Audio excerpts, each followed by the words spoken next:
everyone, welcome back to my channel. I hope you all are doing well.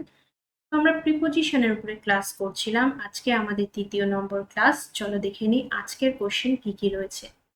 দেখো, first question রয়েছে, the beautiful lady was compared dash the moon by the poet. Okay, পোয়েটের দ্বারা কি হয়েছিল যে না, the beautiful lady তাকে compare করা হয়েছিল মুনের সাথে। ওকে, তো কম্পেয়ারের ক্ষেত্রে কম্পেয়ার শব্দটির সাথে আমরা সবসময় অ্যাপ্রোপ্রিয়েট প্রিপোজিশন বসাবো compare to. Okay, compare to, যেমন ধরো রিলেটেড টু বা রিলেভেন্ট টু,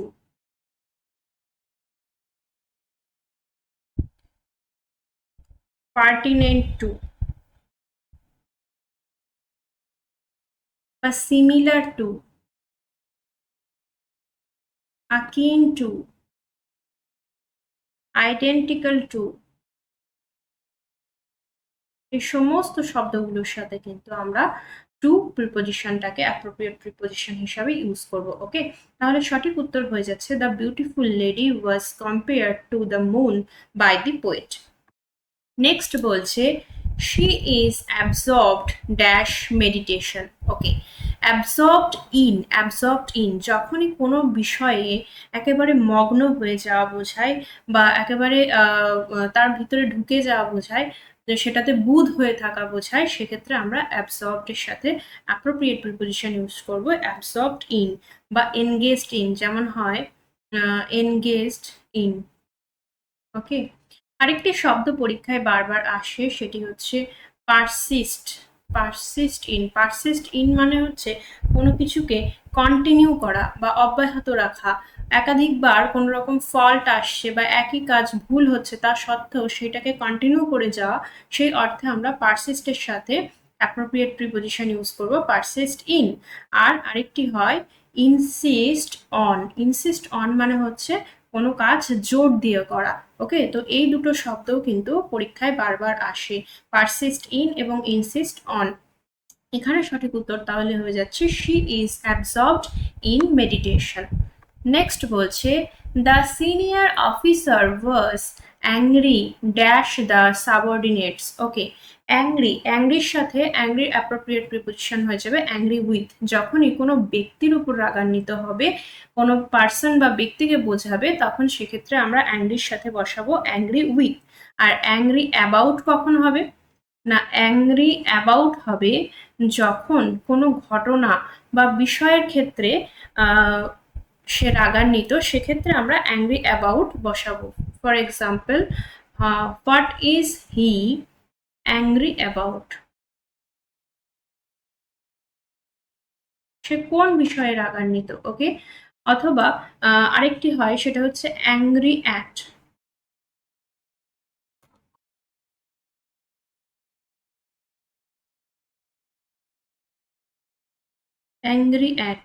অ্যাংরি অ্যাটটাও কিন্তু কোনো ঘটনা বা কোনো প্রপোজালের উপর রাগান্বিত হলে সেক্ষেত্রে আমরা ইউজ করব angry at. For example, she is angry at my proposal. Okay okay, so যেহেতু এখানে আমরা পার্সন পাচ্ছি, তাহলে এখানে সঠিক উত্তর হয়ে যাচ্ছে অ্যাংরি উইথ। নেক্সট বলছে children in the past showed a jest dash enjoyment. Okay, জেস্টের সাথে সবসময় অ্যাপ্রোপ্রিয়েট প্রিপোজিশন হবে জেস্ট ফর জিল ফর মানে কি, জিল ফর মানে হচ্ছে ভীষণভাবে ডেডিকেটেড। ওকে, বা enthusiastic. Yarn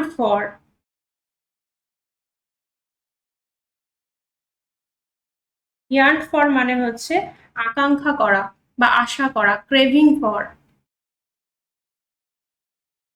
desire for. Okay, এই সমস্ত শব্দের সাথে কিন্তু ফর অ্যাপ্রোপ্রিয়েট প্রিপোজিশন হবে। সঠিক উত্তর হয়ে যাচ্ছে যা children in the past showed a jest for enjoyment. Okay, next বলছে we were sorry to hear dash the air crash. Okay, যখনই কোনো ঘটনা বা কোনো ঘটনার বিষয়ে, কোনো ইভেন্টের বিষয়ে শুনে খারাপ লাগছে বোঝাচ্ছে, অর্থাৎ কোনো ঘটনার বিষয়ে শোনাটাকে বোঝাচ্ছে, তখন আমরা হিয়ারের সাথে অ্যাপ্রোপ্রিয়েট প্রিপোজিশন বসাবো হিয়ার অ্যাবাউট। কোনো ঘটনার বিষয়ে জানতে চাওয়া, কোনো ঘটনার বিষয়ে ডেসক্রাইব করা, ডিসকাস করা, সেক্ষেত্রে আমরা সবসময় অ্যাবাউট প্রিপোজিশনটাকে ইউজ করি। Okay, so we are sorry to hear about the air crash. Okay, কোনো ঘটনা প্রসঙ্গে বা কোনো কিছু সম্পর্কে জানা অর্থে আমরা অ্যাবাউট প্রিপোজিশন বসাবো। নেক্সট বলছে this medicine is specific dash fever. Okay, দেখো স্পেসিফিক, এই ফিভার শুধুমাত্র জ্বরের জন্য এটা স্পেসিফিক্যালি এই মেডিসিনটা, তাহলে কোনো কিছুর জন্য যখন বোঝাচ্ছে তাহলে স্পেসিফিকের সাথে অ্যাপ্রোপ্রিয়েট প্রিপোজিশন হয়ে যাবে স্পেসিফিক ফর। ওকে, জ্বরের জন্য শুধুমাত্র এই মেডিসিনটা রয়েছে, স্পেসিফিক ফর। নেক্সট বলছে হি has been doing this work dash 4 hours। ওকে, তো যখনই আমরা এই ধরনের সেন্টেন্স পেয়ে থাকি, আমাদের ফর এবং সিন্সের মধ্যে কিন্তু কনফিউশন শুরু হয়ে যায় যে ফর বসাবো না সিন্স বসাবো। ওকে, তো সেটা একবার ক্লিয়ার করে নাও। দেখো, ফর কখন হবে না, ফর রেফার করে কোনো পিরিয়ড অফ টাইমকে। ওকে, যেমন ধরো এখানে রয়েছে 4 hours, মানে 4 ঘন্টা ধরে সেই কাজটি 4 ঘন্টা ধরে করছে, তাহলে একটা পিরিয়ড অফ টাইমকে মেনশন করছে। কিন্তু যদি বলতো he has been doing this work dash 4 PM, okay, মানে কোনো একটা নির্দিষ্ট specific time of past, specific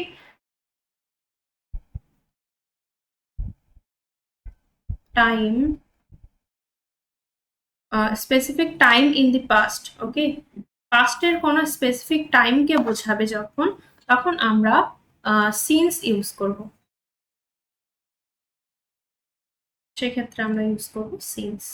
ওকে, যখন বলবে হি has been doing this work dash 4 PM, তার মানে দেখো পাস্টের একটা স্পেসিফিক টাইম বোঝাচ্ছে, তাই তখন হবে সিন্স। কিন্তু এখানে বলছে 4 hours, অর্থাৎ একটা পিরিয়ড অফ টাইমকে, নির্দিষ্ট পিরিয়ড অফ টাইমকে বোঝাচ্ছে, তাই এখানে হবে হি has been doing this work for 4 hours। ওকে,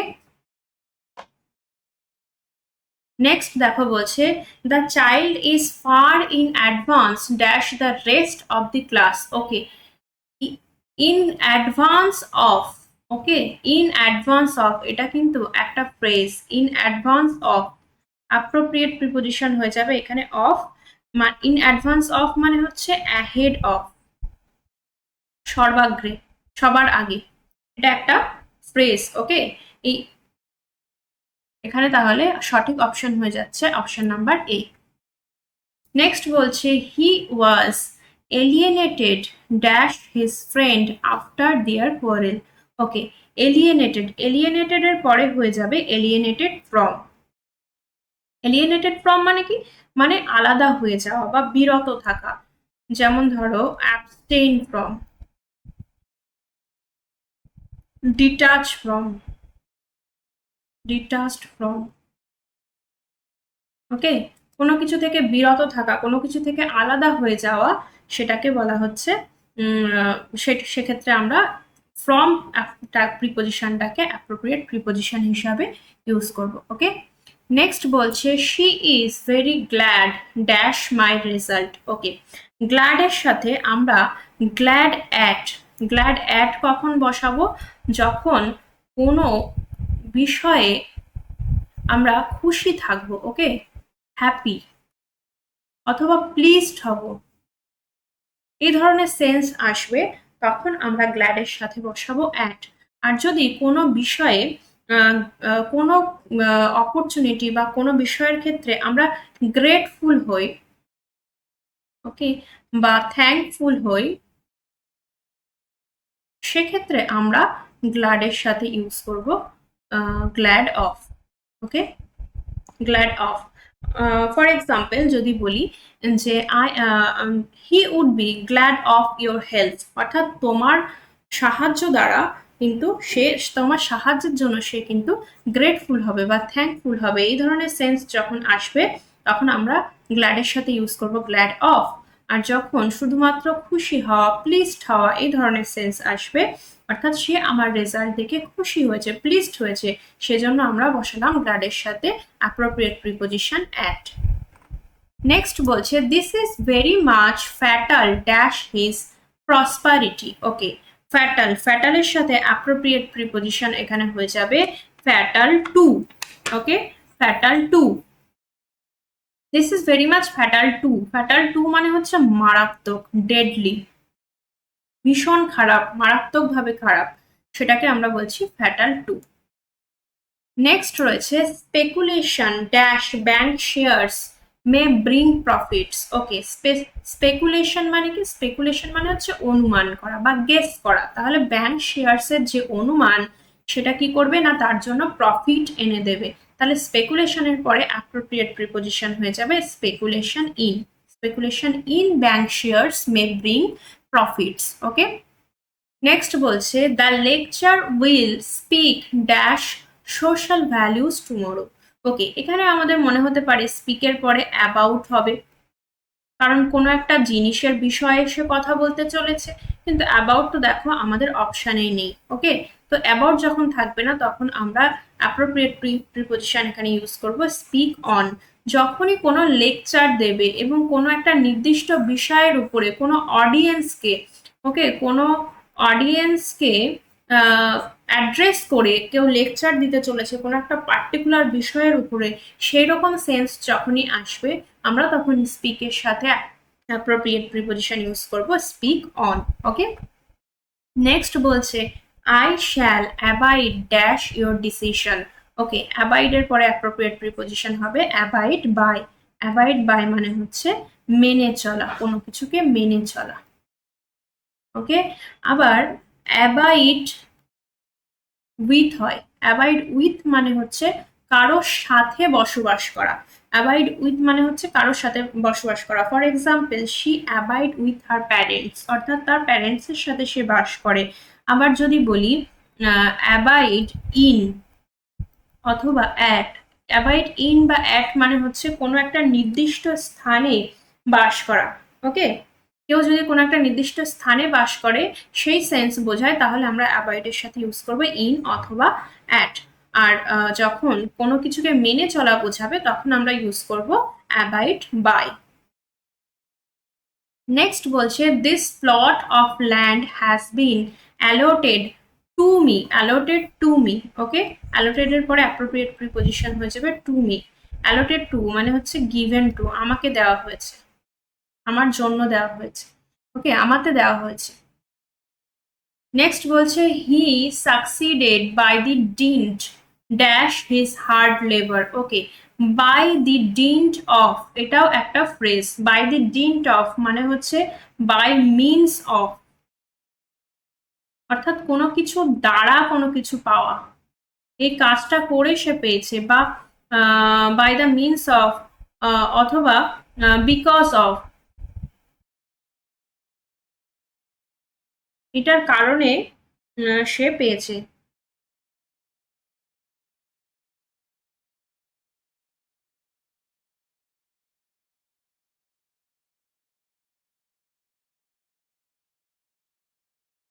ওকে, তো বাই দি ডিন্ট অফ এই ফ্রেজটার মানে হচ্ছে কোনো কিছুর দ্বারা যখন কোনো কিছু মানে সফলতা লাভ করা বা কোনো কিছু লাভ করা, সেটাকে বোঝাতে ইউজ করা হয় by the dint of. Next রয়েছে the father was vexed dash the son. Okay, vexed মানে হচ্ছে অ্যাংরি হওয়া বা রাগান্বিত হওয়া বা অ্যানোয়েড হওয়া বা ইরিটেড হওয়া। ওকে, তাহলে আমরা জানি যে যখন কোনো ব্যক্তির উপরে রাগ করা হয়, তখন কি হয়? অ্যাংরির সাথে না অ্যাংরি উইথ, অ্যানোয়েড উইথ। এখানেও দেখো একটা পার্সন বোঝাচ্ছে, তাহলে ভেক্সড উইথ, ভেক্সড এর সাথে অ্যাপ্রোপ্রিয়েট প্রিপোজিশন হয়ে যাবে option number B, vexed with. The father was vexed with the son. Next বলছে this is totally dissimilar dash the original fact. Okay, তাহলে আমরা কিন্তু প্রিভিয়াস কোশ্চেনে দেখেছি সিমিলার, সিমিলারের সাথে আমরা অ্যাপ্রোপ্রিয়েট প্রিপোজিশন ইউজ করি সিমিলার টু, অ্যাকিন টু। ওকে, তাহলে সিমিলারের সাথে যেমন টু ইউজ করি, ঠিক তেমনি ডিসিমিলারের সাথেও আমরা ইউজ করব টু। অর্থাৎ অরিজিনাল ফ্যাক্টের সাথে এটা সম্পূর্ণ পার্থক্য রয়েছে, মিল রয়েছে বা পার্থক্য রয়েছে, দুটো ক্ষেত্রেই আমরা অ্যাপ্রোপ্রিয়েট প্রিপোজিশন ইউজ করব to. This is totally dissimilar to the original fact. Next বলছে he was entitled a reward for his honest deeds. Okay, entitled মানে কি না, এন্টাইটেলড মানে হচ্ছে তাকে শিরোপা দেওয়া বা শিরোপিত হওয়া, তাকে এই শিরোনামটা দেওয়া হয়েছে। হি ওয়াজ এন্টাইটেলড টু, এন্টাইটেলের সাথে অ্যাপ্রোপ্রিয়েট প্রিপোজিশন হয়ে যাবে to. He was entitled to a reward for his honest deeds. Last question বলছে আজকের ক্লাসের, a gentleman should be true dash his words. Okay, true to, true to, true এর সাথে সবসময় appropriate preposition হয়ে যাবে এখানে true to. A gentleman should be true to his words. Okay, তো আজকের এই ছোট্ট ক্লাস এইটুকুই ছিল। আমরা এইভাবে ছোট ছোট করে প্রতিদিন কিছু কিছু প্রিপোজিশন প্র্যাকটিস করব, তাহলে আমাদের কিন্তু মনে রাখতেও সুবিধা হবে। Okay, thank you so much for watching.